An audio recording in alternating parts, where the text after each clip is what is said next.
মনের ঘরেতে রেখেছি যারে, তোরাদের বাঁচানো বিকামড়ি আলারে।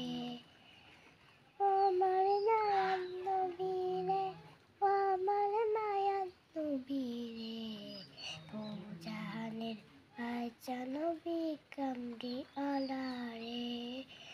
মোরা যদি নানাওয়ালা পাখি হতাম, মদিনা দেখার লগে উড়ে যাইতাম।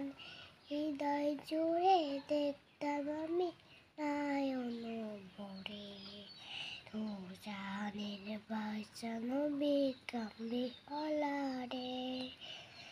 আদি পিতা আদম যখন মুসিবতে পড়ে, মুদিন নবী রসিলাতে আল্লাহ কবুল করে।